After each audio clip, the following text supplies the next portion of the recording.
seedling's on its way, so I'll be there in a few seconds. Okay. Now we want descriptions that go from the nose to the tail and have at least 4 flavour compounds. We can't let the left side of the room just win this competition outright. Okay, righty folk. What do you think? Breakwell seedling. Sorry? Wet wool. Wet wool. Wow, that's interesting. And is that both the texture and the smell or the taste? Okay. Wet wool.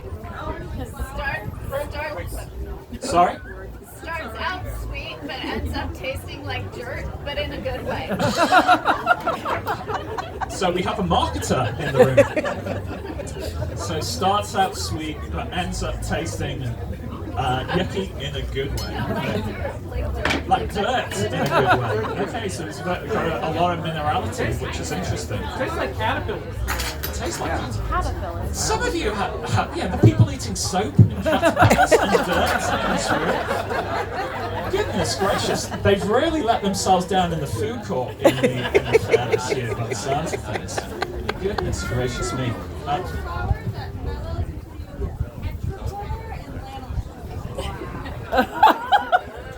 Wow.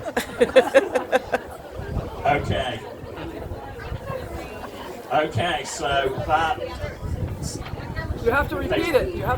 orange peel? Orange flowers. So we got to flowers. No food stuff is at in this hall, clearly.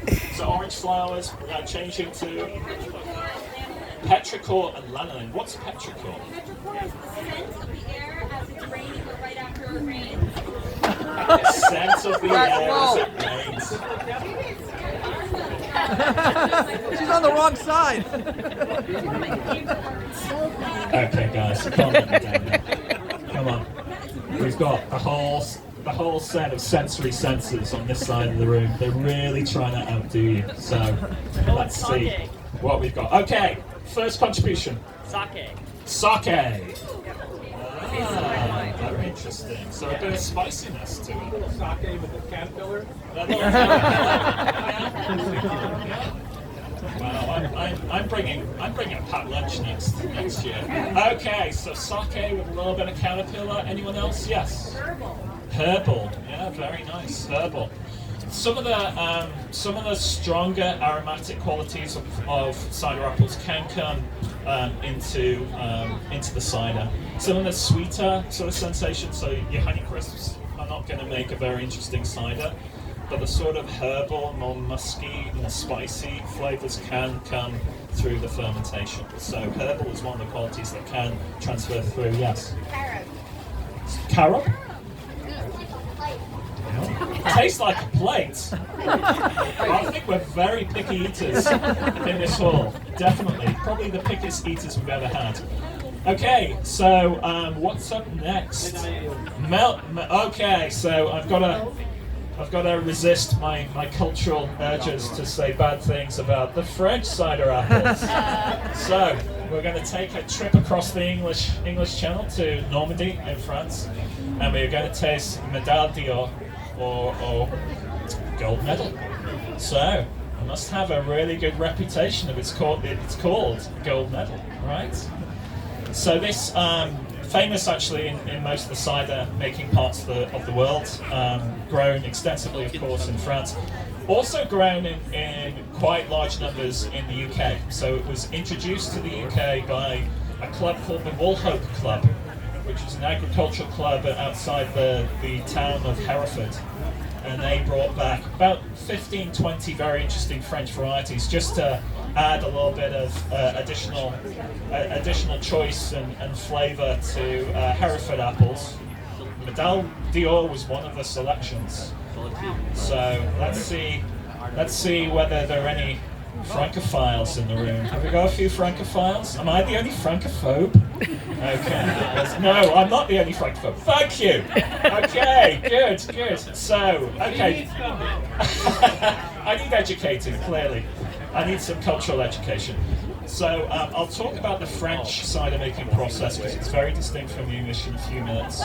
But has anyone not had Médaille d'Or gold medal. Yeah. So, gentleman in the yellow jacket at the back, if you can pass it along that plate. See a plate at the back.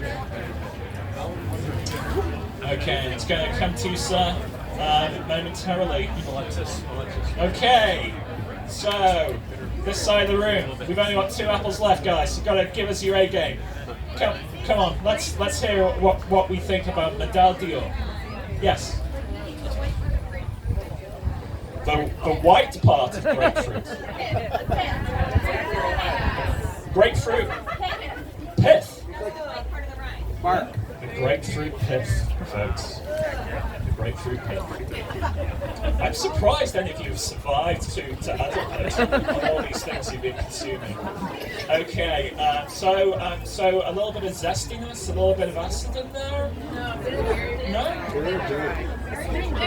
Very metallic. So we had 2 metallics today. Okay, so some of the stronger tannins can have metallic flavors, or I would call it petrol, sort of gasoline type flavors to them.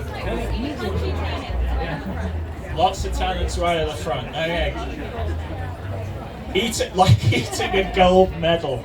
So all of those athletes at the Olympics, you know, they were tasting cider apples when they ended up on the top of the podium.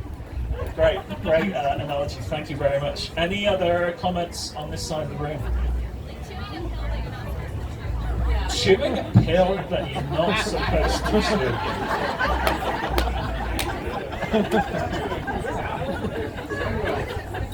That is a fantastic description. Okay, so not something you want to eat very often, in other words. You wouldn't be a choice of eating apple. Okay, so I'm going to mention, before we get to the connoisseurs, we're going to mention a little bit about the French cider making process. So predominantly in France, they blend a lot and they use a lot of bittersweet apples. So this is considered a bittersweet. And remember, bittersweet, some tannins, not a lot of acid in them. And they have a fermentation process that requires less acid. And that's a process that the English call keeving, and the French, much to my juvenile delight, called defecation. And essentially what that is that you've got to have a sort of low acid, and you've got to have very, very ripe fruit, and you're trying to get the pectins out of the skin. But really that fruit has to be at the point of being rotten for the French process.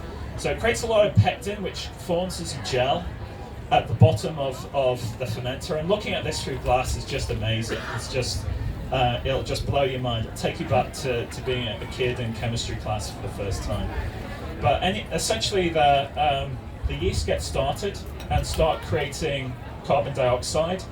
And then you have something called the flying lees. So that pectin gel essentially just rises through the fermenting glass, just draining out all of the soluble leftovers of the apple, the nitrogen compounds, and clarifying the juice as it goes.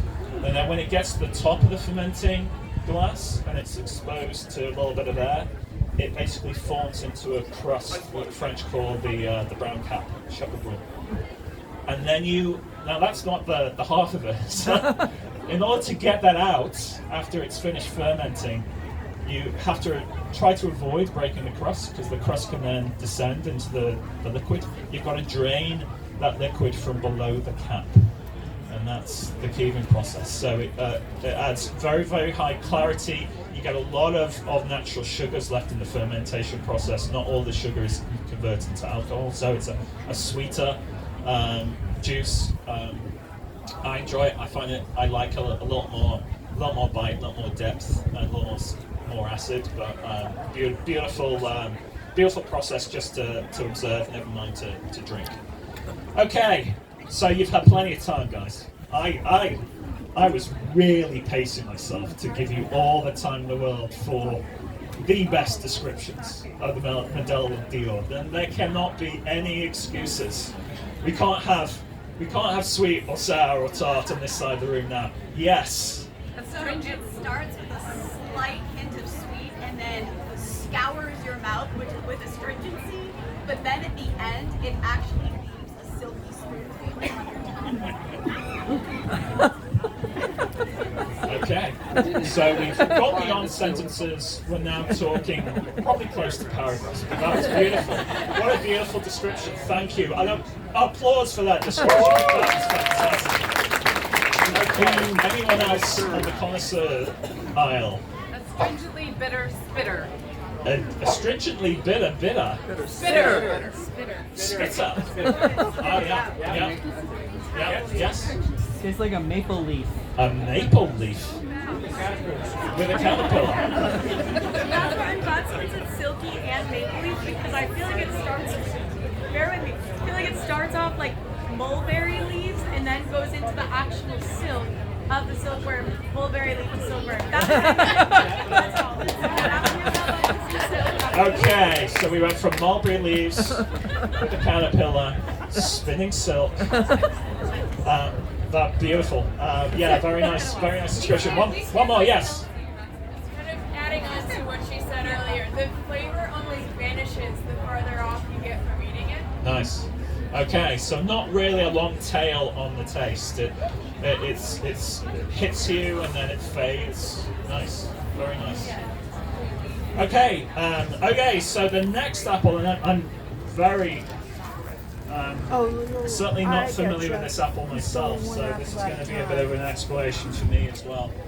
So this is Lonette, which is another French bittersweet apple. This might be a little early, so you may taste a few starches in there. It's still ripening. Bittersweet. Sweet. Bittersweet. Honey. Okay. Making a good start. That is an actual food. We're back into the human territory. So we have some humans in attendance. Great. So honey. Anything else? Anything else right side of the room? Oak. Honey and oak. So you're tasting some of the tannin that you get from oak. Great. Anything else? After this, when you want to go. Sharp cheese. Interesting. So that may be partly due to the fact it's probably an October apple. So there's still a little bit of acid as well as the starch in there. But yeah, great. Grassy. Okay, yeah, great. Honey and citrus mellowing into black walnut oil. Honey and citrus. Ready, guys? Mellowing into black walnut oil. Okay. It's another challenge. They've laid down the corner. Left side of the room. What have you got for me? Tannins are like cardboard. Like what? Cardboard. Hardcore. Cardboard. Just like brown paper. Cardboard. Cardboard. So very, very dry and okay. Very interesting. Very interesting observation. Green tea. Green tea. We had some tea earlier on. So green tea, great. But also like dandelion. Like dandelion leaves. Dandelion leaves.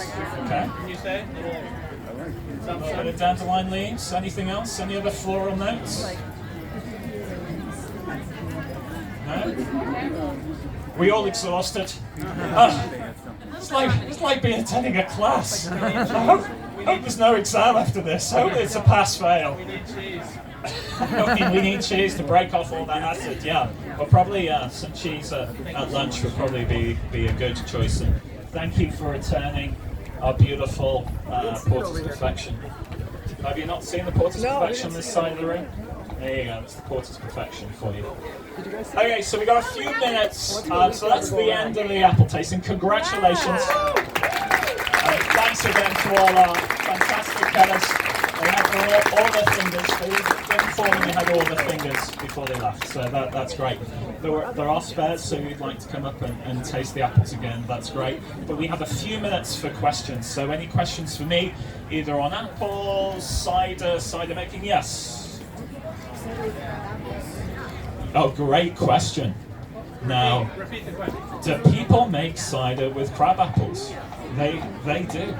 I was at an apple camp a couple of weeks ago where someone made a cider, a single varietal cider from Golden Hornet, which is an ornamental crab apple, tiny crab apple that small, and it was interesting.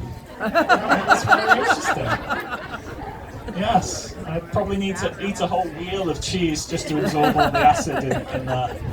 But yeah, absolutely. And there's evidence that, you know, even before the domestic apple, as we know the domestic apple was commonly cultivated, that people did make cider from crab apples.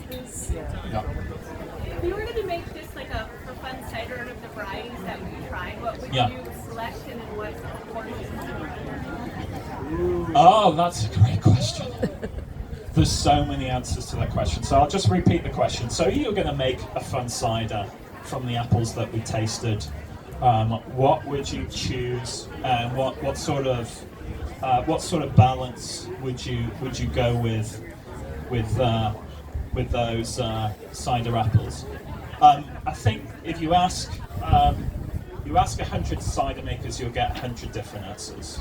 You know, because we all have our own tastes, and my recommendation when making cider is you make cider that you would enjoy. I tend to like the slightly more acidic ciders. I like the single varietals because I like to taste the apple. I want to taste the apple in what I make. So I tend to, where all possible, to make single varietals. So I'd probably select either the Breakwell Seedling or the Porter's Perfection. That would be, and I would throw away the French apples, kick them into touch. But that would be my choice, and there are other people who would want to blend every one of those apples. We had a lot of apples with some good acids and some good tannins, and I think using all 8 of the apples you tasted today, I think that would be a really, really good cider. Can I say something? Yeah, go ahead, Tom. One thing I would say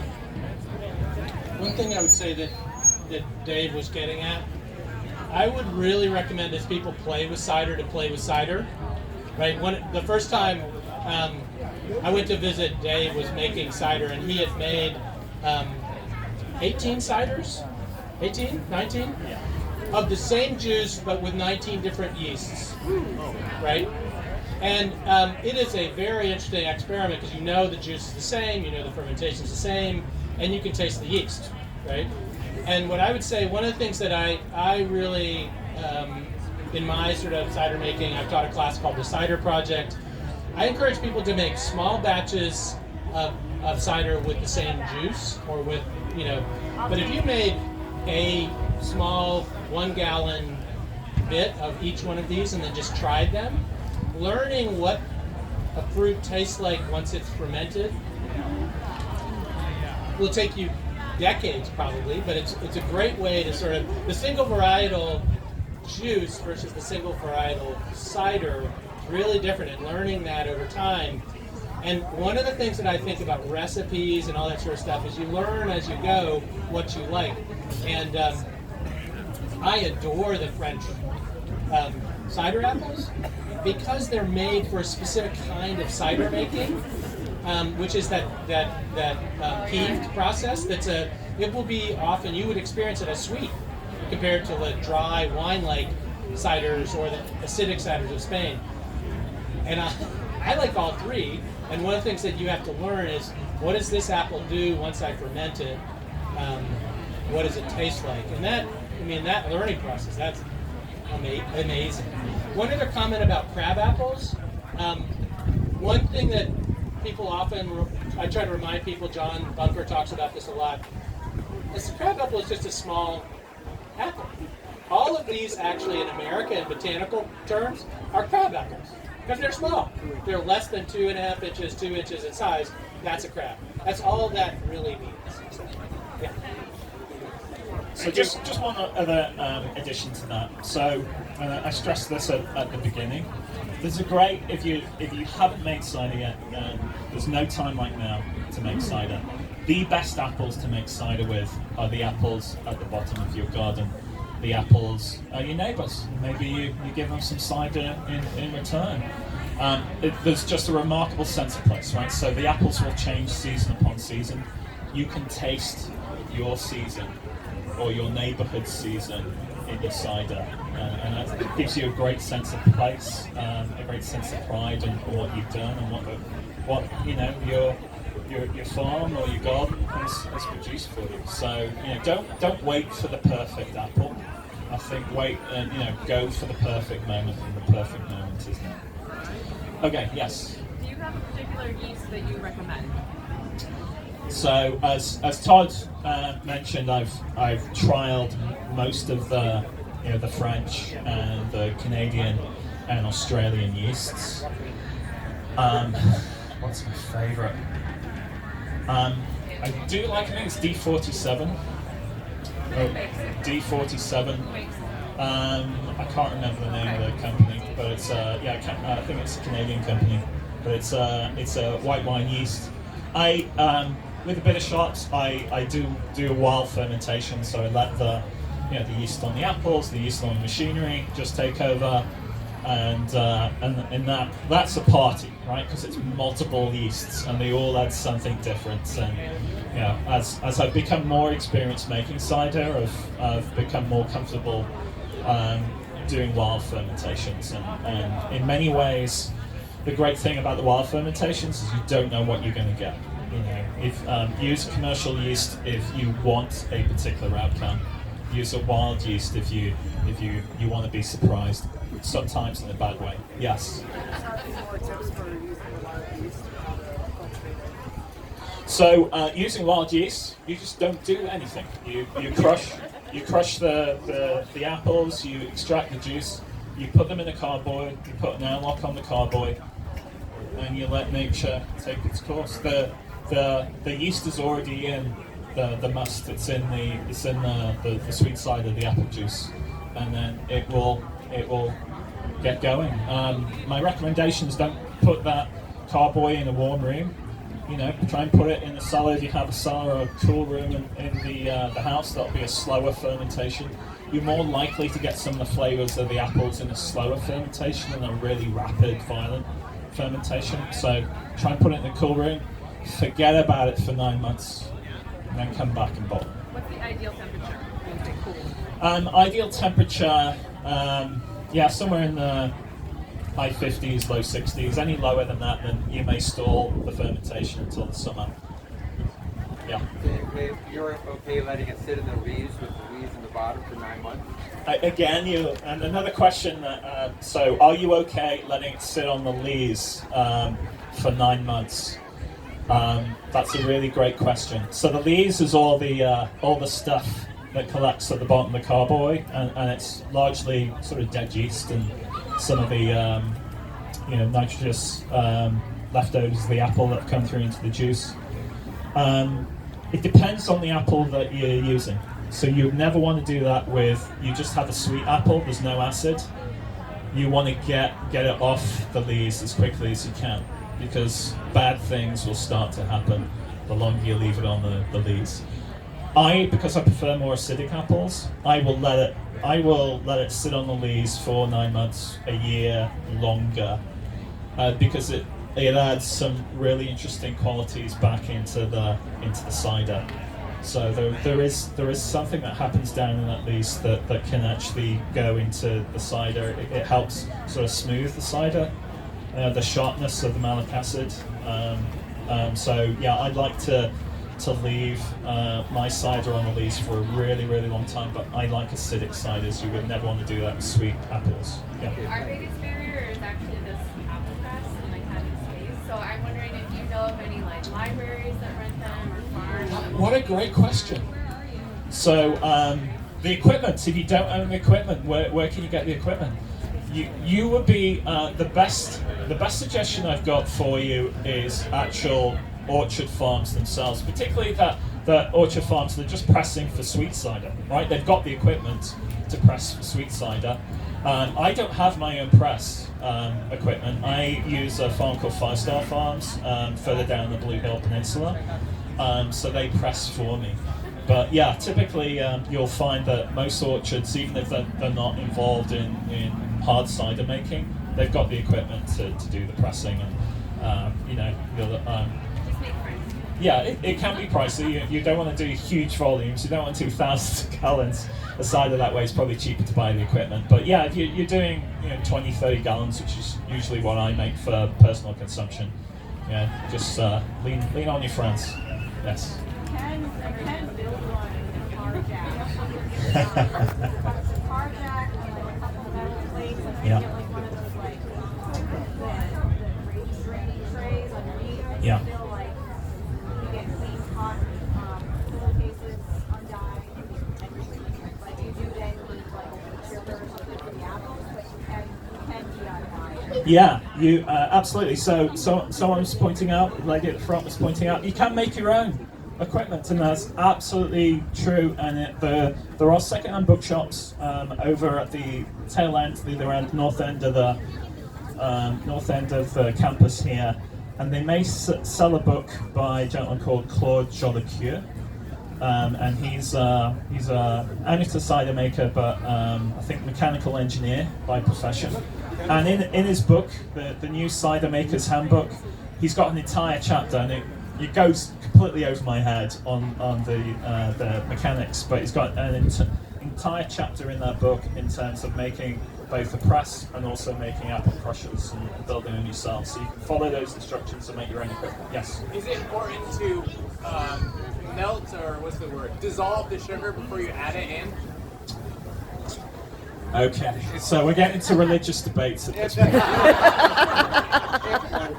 So, generally when I'm hearing from people that say, okay, well we're going to put sugar or molasses, or we're going to put, berries or, grapes in my cider, then my typical refrain is, you should burn them as a witch. But that's just I'm an apple juice purist. I'll only have apple juice in my ciders. But yes, you can absolutely add sugar. I don't think it's important that it's going to dissolve in the liquid anyway.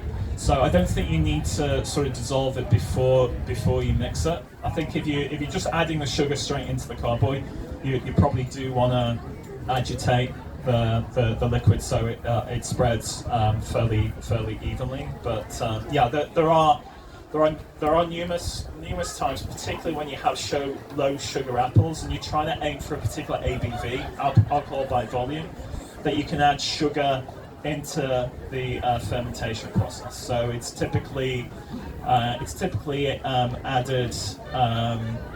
It's typical, and this is the method traditionnelle. This is the French sort of champagne method, adding sugar at bottling, right? So just a little bit of sugar. You don't want to create a bottle bomb, but a tiny little bit of sugar that's going to add some carbonation and make it naturally sparkling sugar. If you fermented it dry, that's one sort of way of adding both sweetness and a little bit of carbonation. Is to add sugar before bottling, but be very careful that people have died because they incorrectly measured the original gravity of the bottle bomb that they've created. So be very careful with that. Okay, one more question. So this is another question about going back to leaving cider on the lees. Have Yeah. you ever done the method where you actually stir the cider? Is it a French method? Sorry. Bâtonnage. Yeah, so all these French things I'm going to have to talk to. You guys, you guys are killing me. No. So bâtonnage, So bâtonnage is essentially agitating on these. So you're sort of mixing it up, and you're not trying to create a sort of downy sort of quality in it. You're trying to get those flavor compounds. If the surface of the liquid is only just the base of the fermenter, then you've got limited sort of contact with the juice. So the whole idea is usually a few days or a few weeks before you intend to bottle it, you'll agitate it, you'll mix all the leaves up again, you'll make it into a sort of soup, and then slowly the leaves will then again settle down in the juice. It may take days and weeks to do so, but it will leave some of those interesting flavors in the liquid as they descend. So bâtonnage, yeah. Okay, I think we're out of time. Thank you so much for your attention. Thanks for the participation. And just a little bit of an advert, so stick around. This is not the last apple tasting of the day. Sean Turley, John Bunker, great presenters, will be introducing you to the Heritage Orchard apples a little later today. I think 3 o'clock, John, is that correct? 3 o'clock. Also, if you're around tomorrow and you want to taste an entirely different family of cider apples, we will be going to the Tian Shan Mountains of Kazakhstan tomorrow. We will be going back to the genesis of apples, and you'll be tasting apples that are just not available commercially at all. So an entire new lineup tomorrow at this tent at 2 o'clock for cider apple tasting. Thanks a lot, everyone. Take care. Bye bye.